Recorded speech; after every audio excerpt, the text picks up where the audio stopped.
तो अभी जो हम लोग पढ़ रहे हैं उसमें अर्थव्यवस्था वाला जो हिस्सा है उसका जो विषय है नई औद्योगिक नीति की आवश्यकता। ठीक है, the need for a new industrial policy. तो ये सुर्खियों में क्यों है? तो हाल के वर्षों में बदलते वैश्विक आर्थिक परिदृश्य और दूसरे नए देशों से बनते बिगड़ते संबंधों के कारण एक बार पुनः भारत में नई औद्योगिक नीति की आवश्यकता को महसूस किया जाने लगा है।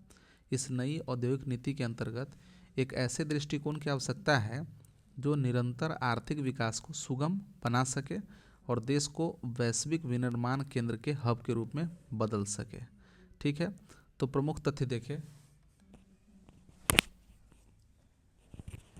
देखें तो पृष्ठभूमि।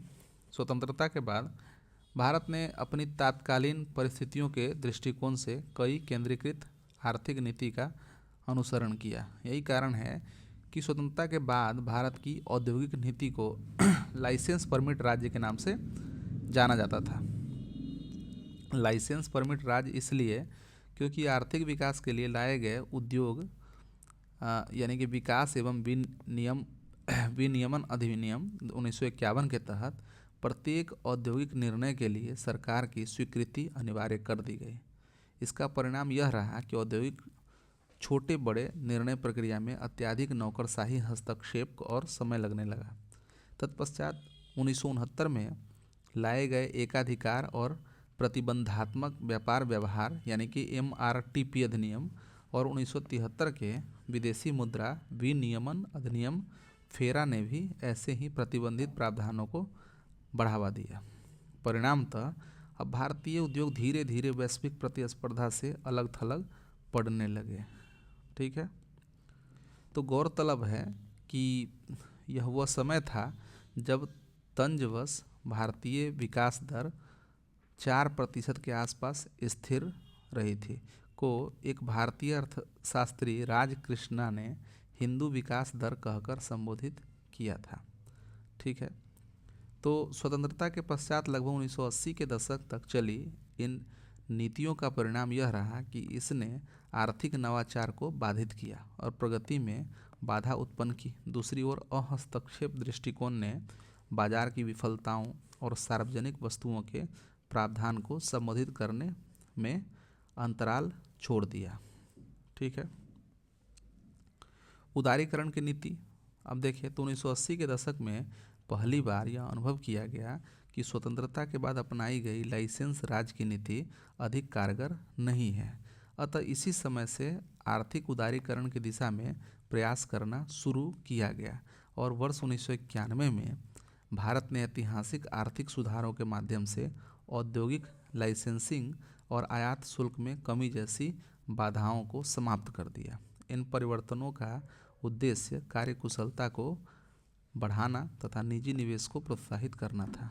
हालांकि भारत के विनिर्माण क्षेत्र को अभी भी बुनियादी ढांचे, श्रम कानूनों और विनियामक जटिलताओं से संबंधित चुनौतियों का सामना करना पड़ रहा है। ठीक है, तो नई औद्योगिक नीतियों की आवश्यकता क्यों है, तो इस टॉपिक को देखते हैं। तो औद्योगिक नीतियों को ऐसी नीतियों और सरकारी हस्तक्षेप के रूप में परिभाषित किया जाता है जो पूर्व निर्धारित सार्वजनिक उद्देश्यों की प्राप्ति के लिए आर्थिक गतिविधियों की संरचना में परिवर्तन लाने के लिए विशेष रूप से निर्मित की गई हो। इन उद्देश्यों में आमतौर पर नवाचार को बढ़ावा देना, उत्पादकता में वृद्धि करना और आर्थिक विकास को बढ़ावा देना शामिल है। हालांकि इनका विस्तार जलवायु परिवर्तन को सुगम बनाने, श्रम बाजार के परिणामों में सुधार लाने, क्षेत्रीय असमानताओं को कम करने और निर्यात क्षमता का विस्तार करने जैसे उद्देश्यों तक भी विस्तारित हो सकता है। ठीक है, औद्योगिक नीति की एक परिभाषित विशेषता इसकी अंतर्निहित चयनात्मकता है जिसमें नीति निर्माता आवंटन संबंधी ठीक है विवेक का प्रयोग करते हैं। संरचनात्मक परिवर्तन को प्रेरित करने के लिए कुछ क्षेत्रों या उद्योगों को अन्य की तुलना में रणनीतिक रूप से प्राथमिकता देते हैं। साथ ही कुछ क्षेत्रों को अपनी प्राथमिकता से बाहर भी रखा जा सकता है। ठीक है। तो नई औद्योगिक नीति की विशेषता कैसी हो, तो मेक इन इंडिया, इस नीति का उद्देश्य घरेलू उत्पादन को बढ़ावा देकर और विदेशी निवेश को आकर्षित करके भारत को विनिर्माण केंद्र में बदलना होना चाहिए।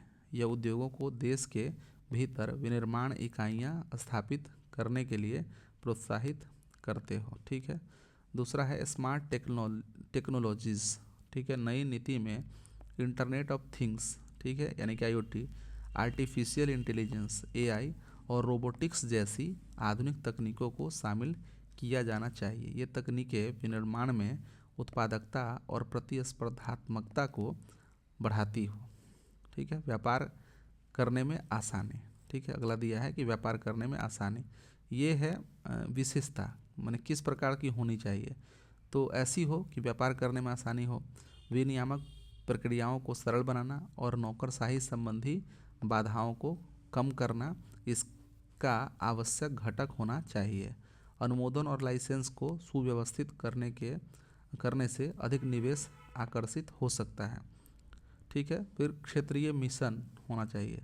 सेमीकंडक्टर मिशन और गति शक्ति जैसी पहलें विशिष्ट क्षेत्रों पर ध्यान केंद्रित करती है तथा विकास और नवाचार को बढ़ावा देती है।